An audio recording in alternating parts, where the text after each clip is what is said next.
I never thought I would betray the person I loved most in this world, but that's exactly what I did. I betrayed my husband, the man who had been by my side through thick and thin, with the last person anyone would ever expect, his brother. It's a story of passion and regret, of choices made in moments of weakness that can never be undone. This is how it all began, how a single night of temptation unraveled everything I had built over the years, and how I found myself lost in a maze of emotions I couldn't control. If you think you know where this story is going, I assure you, it's not what you expect. It started innocently enough. My husband, Matt, and his younger brother, Andrew, had always been close. Growing up, they were practically inseparable, and that bond only grew stronger over the years. When Matt and I got married, Andrew became like a brother to me as well. He was always around, always willing to help out with whatever we needed, and he quickly became a fixture in our lives. He was charming, funny, and had a way of making everyone feel at ease. I never thought twice about the time we spent together. He was family, after all. But things began to change when Matt started traveling more for work. His job as a corporate attorney required him to be out of town several days a week, sometimes even for weeks at a time. At first, I didn't mind. I had my own career as a graphic designer, and I was used to spending time alone.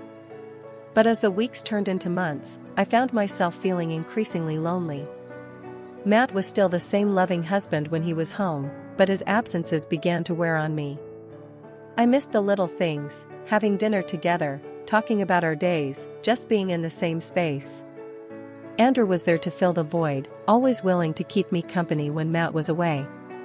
It started with casual visits. He'd drop by after work to check in, bring over takeout, or suggest we watch a movie together. I appreciated the company, and it felt good to have someone to talk to.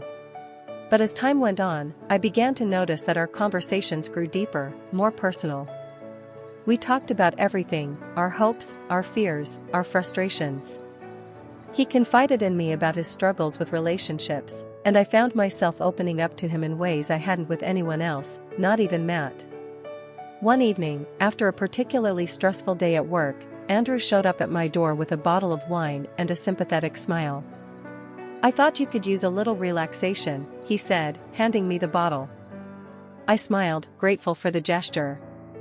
"You have no idea how much I need this," I replied, stepping aside to let him in. We settled on the couch, glasses of wine in hand, and started talking. The conversation flowed easily, as it always did with Andrew, and I found myself relaxing for the first time all day. We laughed, we joked, and as the night wore on, I felt a warmth spreading through me, not just from the wine, but from the comfort of his presence. It was a feeling I hadn't realized I'd been missing. As we talked, I found myself watching him more closely.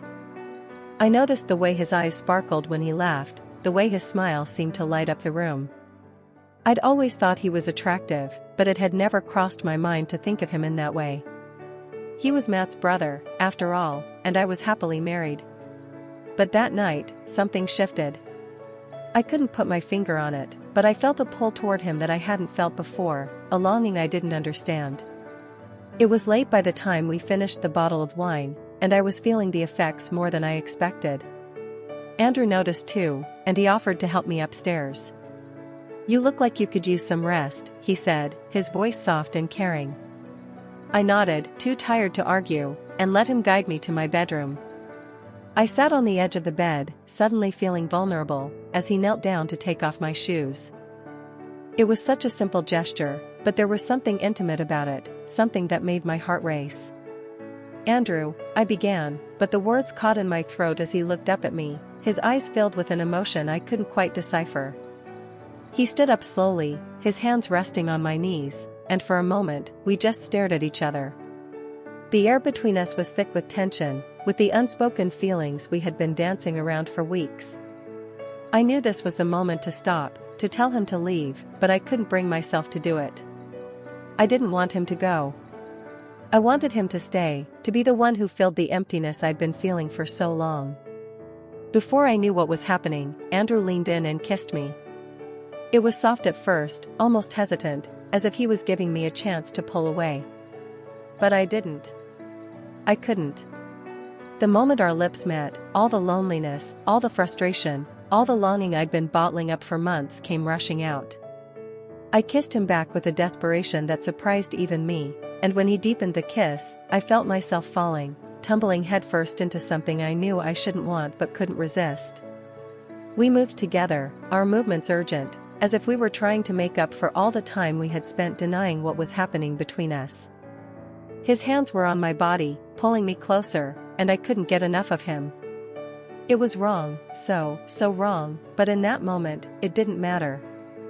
All that mattered was the way he made me feel, the way he filled the void that had been growing inside me for months. When it was over, we lay together in silence, the reality of what we had done slowly sinking in. I felt a wave of guilt so intense it nearly took my breath away. This was Matt's brother, the man who had been there for me, who had comforted me when I was lonely. How could I betray him like this? How could I betray Matt? "I'm so sorry," I whispered, tears welling up in my eyes. Andrew turned to me, his expression filled with regret. "Me too," he said softly. "I never wanted this to happen, but I couldn't stop myself." I nodded, unable to find the words to respond. The guilt was suffocating, but there was something else too, something that scared me even more. I didn't regret what had happened. I didn't regret the way he had made me feel, the connection we had shared. And that terrified me. "This can't happen again," I said finally, my voice trembling. "We can't do this to Matt." Andrew sighed, running a hand through his hair. "I know," he replied. "But I don't know if I can stay away from you." His words sent a shiver down my spine, and I felt the tears start to fall. How had we gotten here? How had I allowed myself to fall into this situation, to betray the man I loved with his own brother?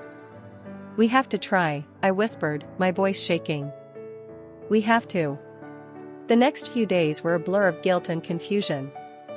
I tried to focus on my work, on anything other than what had happened, but it was impossible.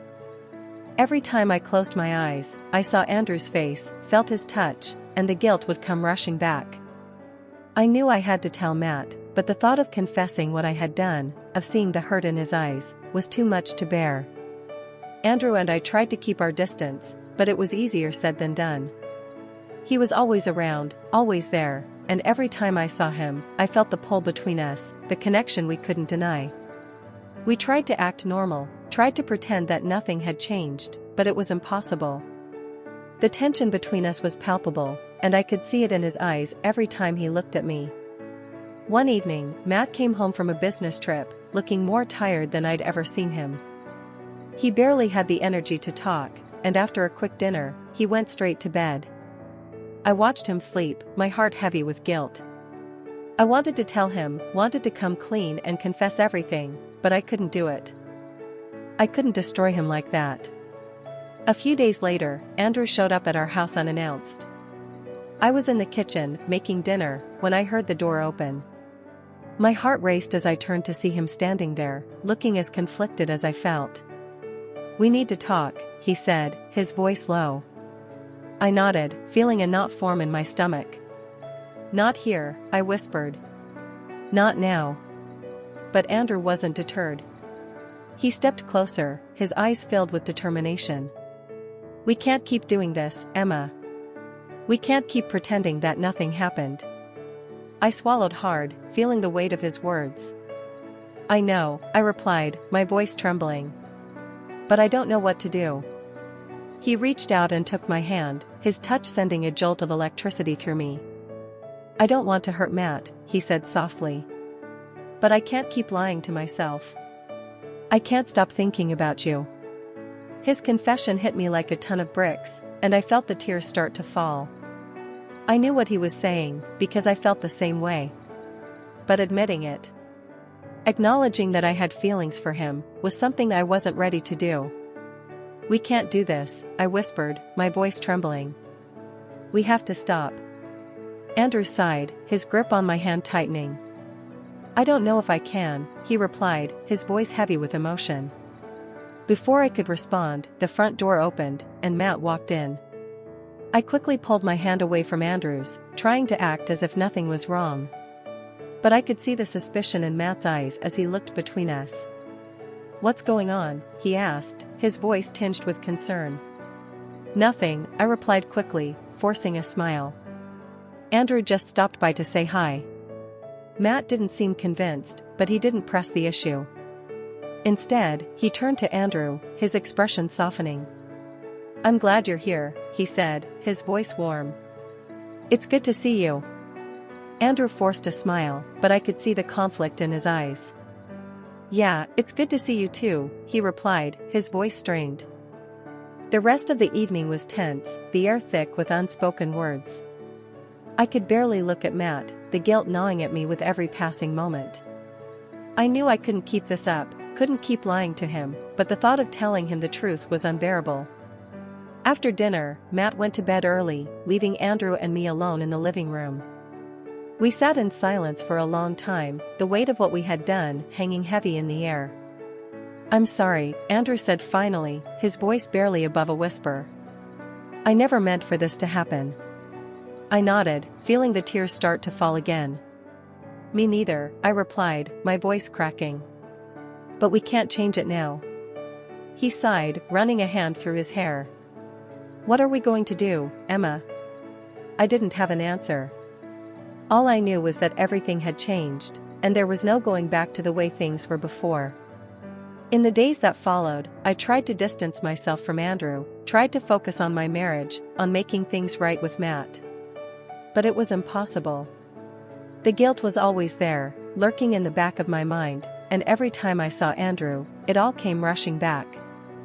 I knew I had to tell Matt the truth, but I couldn't bring myself to do it. I kept waiting for the right moment, but it never came. And then, one day, everything came crashing down. It was a Sunday afternoon, and Matt and I were sitting in the living room, enjoying a quiet moment together. Out of nowhere, he turned to me, his expression serious. "Emma, I need to ask you something," he said, his voice calm but firm. My heart skipped a beat, and I felt a knot form in my stomach. "What is it?" I asked, trying to keep my voice steady. "Is there something going on between you and Andrew?" he asked, his eyes locked onto mine. I felt the blood drain from my face, and my heart began to race. I opened my mouth to speak, but no words came out. I could see the hurt in his eyes, the suspicion that had been growing for weeks. "Please, just tell me the truth," he said softly, his voice tinged with desperation. The tears started to fall, and I knew I couldn't keep lying to him. I couldn't keep hiding the truth. "Matt, I'm so sorry," I whispered, my voice trembling. "I never wanted to hurt you."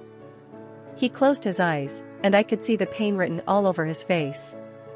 "How long?" he asked, his voice barely above a whisper. "A few months," I replied, my voice cracking. "It only happened once, but we've been struggling with our feelings ever since." Matt didn't say anything for a long time, and the silence was unbearable. I could see the tears welling up in his eyes, the betrayal cutting deep. Finally, he stood up, his expression filled with a mixture of anger and pain. "I can't believe you," he said, his voice trembling. "I trusted you. I trusted both of you."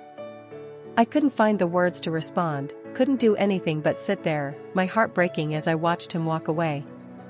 I had destroyed everything, had shattered the trust that had been the foundation of our marriage. And now, I was left to pick up the pieces of a life that would never be the same. In the weeks that followed, Matt moved out, leaving me alone in the house we had once shared. I tried to reach out to him, tried to make amends, but he wouldn't speak to me. The guilt was suffocating, and I knew I had no one to blame but myself. Andrew and I drifted apart as well. The passion that had once consumed us was gone, replaced by a deep sense of regret and sorrow. We couldn't look at each other without being reminded of what we had done, and eventually, we both went our separate ways. In the end, I was left with nothing but the memories of a life I had destroyed. The love that had once filled my heart had turned into a burden I couldn't bear, and the guilt of my betrayal haunted me every day. I had made a choice in a moment of weakness, and it had cost me everything. And now, all I had left were the remnants of a life that would never be the same.